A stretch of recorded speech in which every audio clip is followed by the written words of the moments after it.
Well, hey guys, in this video, we're going to be talking all about the ever so burdensome task of finding skincare products that will not break you out. I know a lot of you all deal with this. We're going to be covering things to look for, what to avoid, and I'm going to be breaking down what the heck it means for a product to be non-comedogenic. If you are new here, welcome. My name is Andrea. I'm a board certified dermatologist. I post skincare content here on YouTube pretty regularly. If that is of interest to you, definitely subscribe. Probably one of the most frequent concerns I hear is, how do I find products that won't break me out? The condition many people, I assume, are referring to is one that was described back in 1972. It's called acne cosmetica. It's a lot different from full-blown acne in that it tends to resolve a lot more quickly. It doesn't typically scar, tends to affect women more so than men. It kind of has this patchy distribution, often on the cheeks, the chin. When acne cosmetica was first described back in the 70s, the women in the report, a lot of them had very large pores at baseline. With acne cosmetica, you're gonna have these little closed whiteheads, closed comedones. But in contrast to full-blown acne, they are a lot smaller,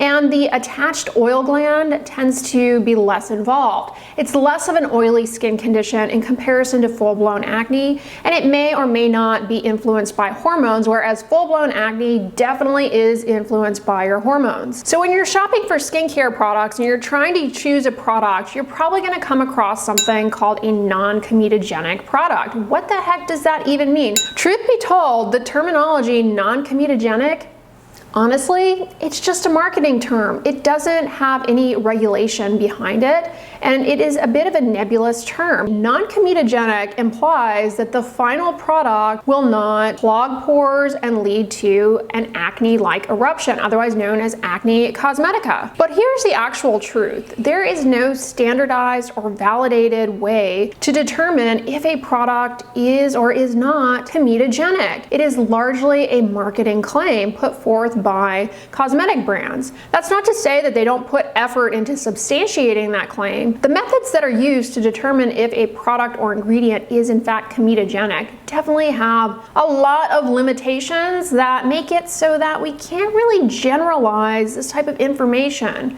There's this misunderstanding that there's like a list out there that actually will predict if an ingredient will clog your pores, but the FDA has no such approved list of comedogenic ingredients. The FDA does not have any definitions in place of comedogenic ingredients or what constitutes a comedogenic formulation. Brands can actually make that claim. There's no back-end validation that they are required to prove to substantiate it. So it's a marketing claim. That's not to say that they don't do any type of testing, but the testing methods that they're going to use have not necessarily been validated for demonstrating comedogenicity, nor are they considered the standard of care for determining if something is appropriate or not for someone with acne. Online, you will come across lists of ingredients that are rated in terms of their comedogenicity. And there are a lot of problems with the source of that data, which I will get into later when we talk about how comedogenicity may be determined. A given ingredient,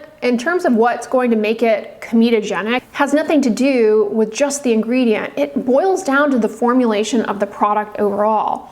You have to take into account the amount of the ingredient. Is it 100% strength concentration, or is it diluted to less than 1%? What is the consistency of the product overall? Is it very occlusive, or is it something that's more lightweight and evaporative? These things really matter. So just looking at a list of ingredients that have been rated in terms of their comedogenicity, it doesn't tell you as a consumer anything. And if you take anything away from this video, it's to stop analyzing ingredients to try and determine if they will or will not clog your pores. There is no such ingredient list, and doing this is a complete and utter waste of your time. The fact that there is a lack of a standardized test out there to determine comedogenicity basically means that the label non-comedogenic is not a guarantee that the product will not cause an acne-like eruption or acne cosmetica. Non-comedogenic implies that there will not be any visible or microscopic clogging of the pores. The problem with just looking visually at the skin to determine if something is or is not pore clogging is that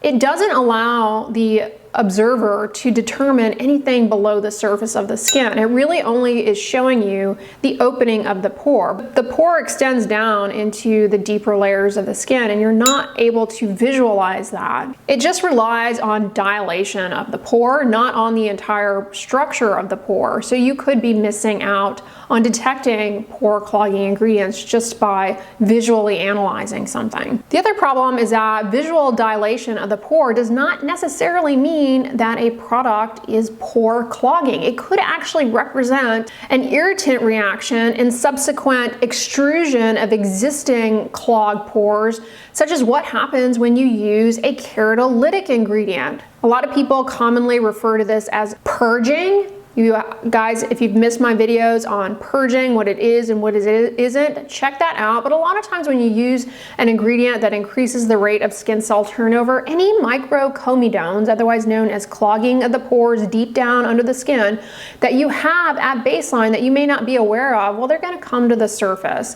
And in the beginning, if you are experiencing that, you might misconstrue that as the product or formula or ingredient is pore clogging, but really the pore was clogged to begin with, and its contents are just coming to the surface all at once, and that is often presenting as a little white pus bump or a pustule, or sometimes a closed comedone, otherwise known as a whitehead. So when we try and get more technical and go deep down inside, we have two methods to determine pore clogging of an ingredient, and that first one is an old antiquated model that dates back to the 50s, and that is the rabbit ear model, where they would use rabbit ears to test out if an ingredient was going to clog pores, and then they would look under the microscope to see if there were clogged pores. So it's more than just at the surface level, it's down deep. But this test method is only relevant and useful if you are a rabbit who is really into an elaborate skincare routine on your ears. Otherwise,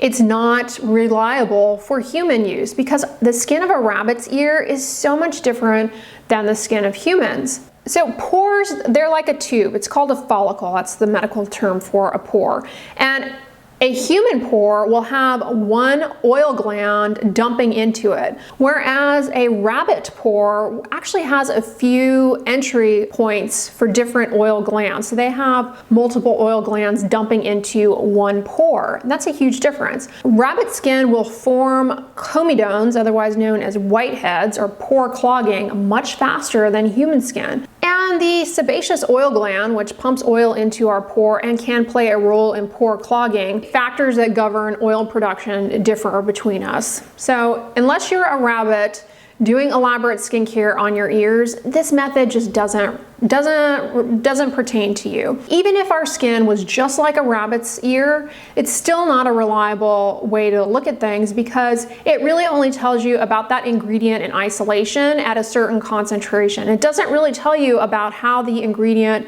might behave in your product that you are using or considering purchasing. Fast forward to 1982, and herein we have a human skin test for pore clogging or comedogenicity. What it entails is putting the ingredient on the back skin and covering it up. That's called occlusion. Leaving it there for a month and then taking a cyanoacrylate glue, which is basically crazy glue or super glue, and using the super glue to basically pull out the top part of the skin barrier, the stratum corneum, as well as the contents of the pore. Think of it kind of like those pore strips that are popular, kind of the same principle. And then they flip it over and they examine what is on that.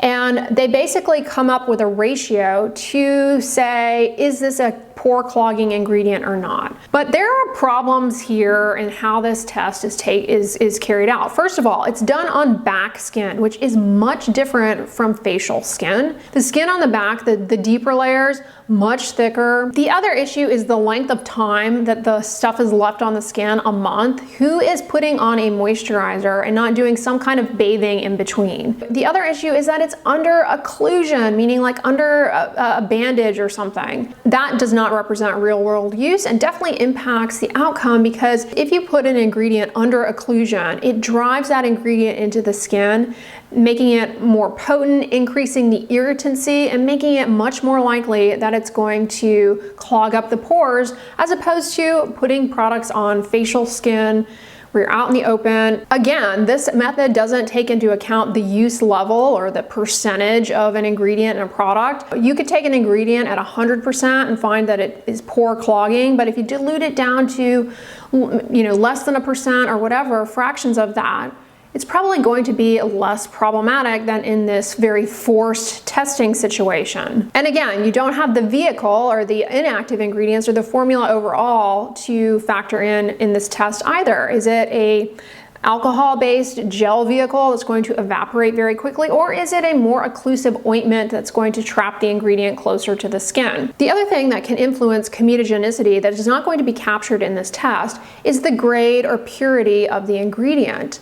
Now, of course, in cosmetics and skincare products, you're using cosmetic grade ingredients, but when it comes to certain ingredients like plant-derived oils, there is going to be batch-to-batch variability in terms of the overall composition of the oil. For example, depending on where it is sourced from, the distributor, there can be batch-to-batch variation. It's not as though jojoba seed oil is necessarily 100% reproducible from brand to brand. And there's going to be differences. It's a naturally derived ingredient. That just makes sense. You're not going to get identical batches of jojoba seed oil. So any potential impurities in one batch as opposed to another could, in theory, influence the overall comedogenicity of a given product, and that's not going to be captured in these tests. But overall, this test has very low external validity. It doesn't reproduce real-world use in terms of formula, vehicle, purity, ingredient percentage,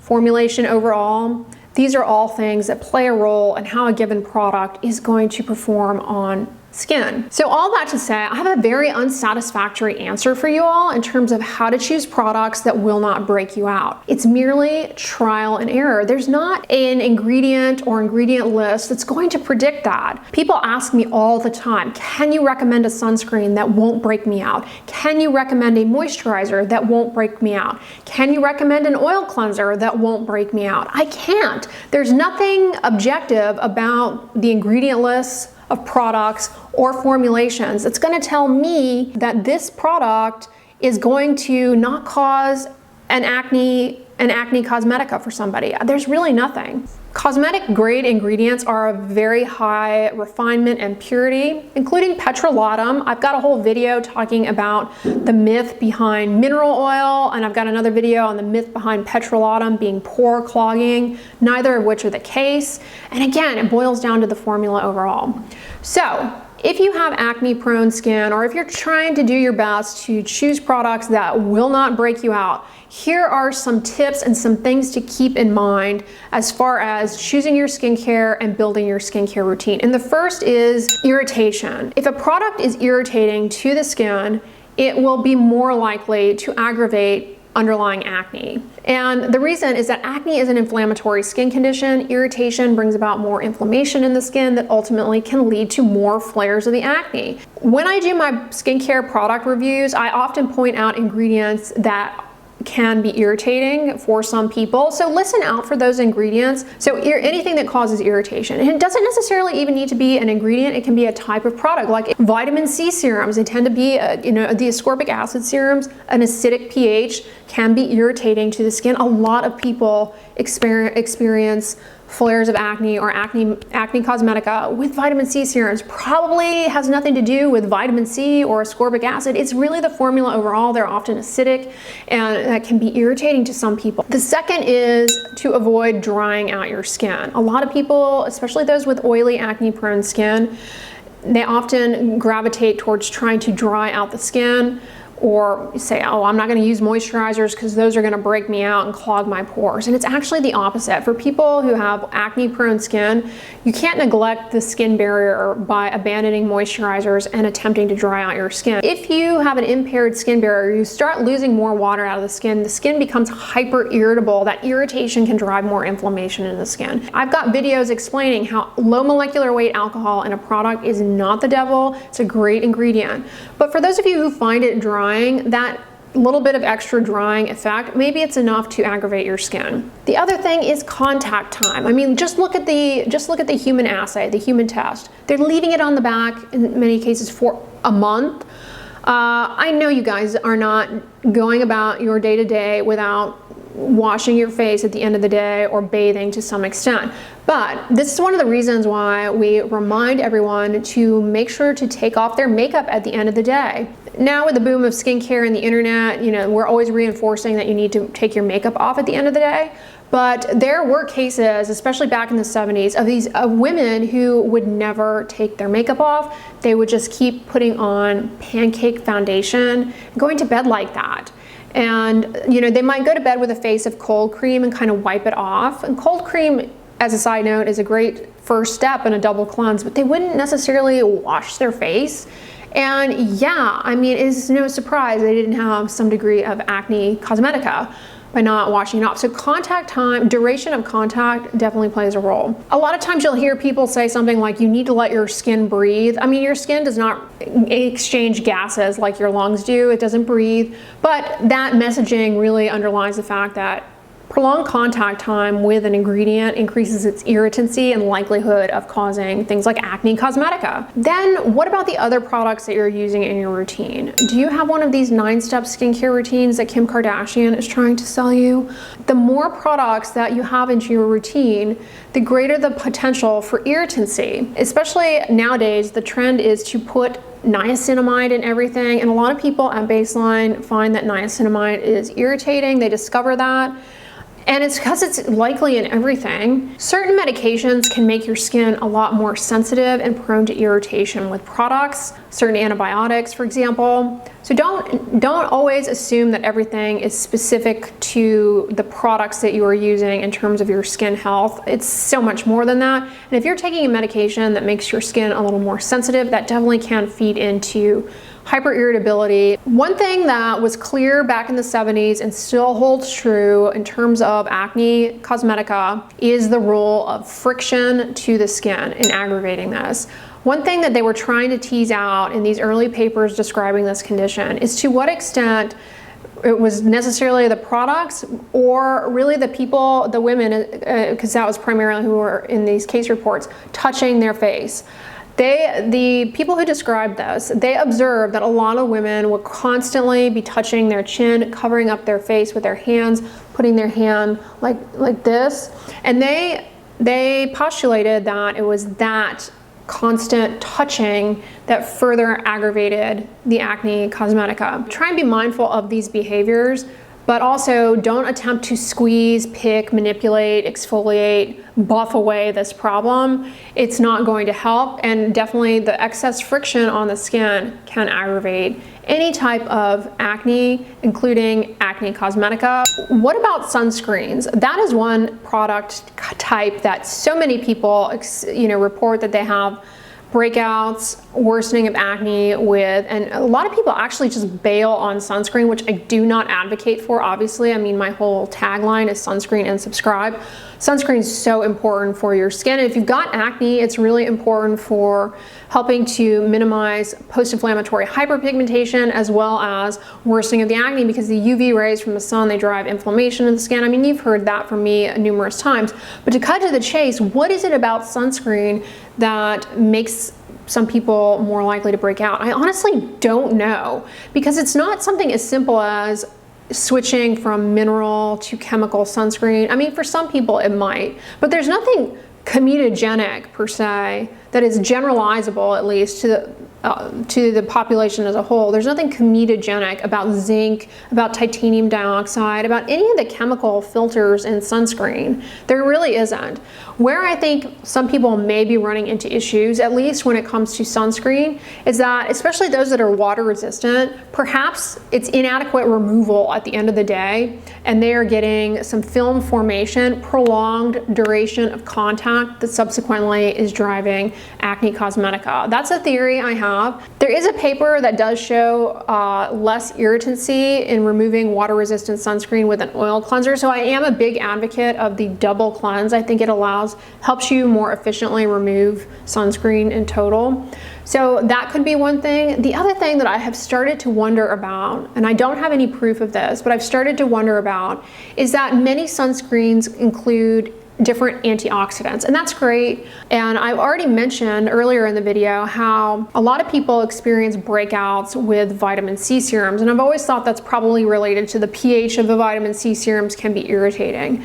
But many sunscreens also are formulated with vitamin C or derivatives of vitamin C and or other antioxidants that I likewise question could be contributory to the irritation. Likewise, a lot of sunscreens have hyaluronic acid, which is a great ingredient. There's no objective proof that it is pore clogging or causes problems, but some people have just observed that when they use products with hyaluronic acid, it does in fact aggravate their acne. There is some logic there. Hyaluronic acid can enhance penetration of other things. So perhaps it just makes things more irritating, and if it's in the sunscreen, then that could make the sunscreen ingredients more irritating to your skin and drive acne cosmetica. All right, you guys, I really wish there was like a clear-cut package that I could give you of products, cleanser, moisturizer, sunscreen, you know, serum, whatever it is you're looking for. I wish there was like a tight little package that I could just hand you and say, this won't break you out. Anyone who is telling you that is BSing you. There is no such thing. There's no such package. There's no family of sunscreens that are acne safe. There are no family of sunscreens that are acne unsafe. It very much is an individualized outcome as well as a product formulation specific outcome. So I hope this video was helpful to you. I know probably a little bit of a letdown if you were hoping for that package set. Don't have it. There is no link in the bio to send you to. But if you guys like this video, give it a thumbs up, share it with your friends, and as always, don't forget, sunscreen and subscribe. I'll talk to you guys tomorrow. Bye.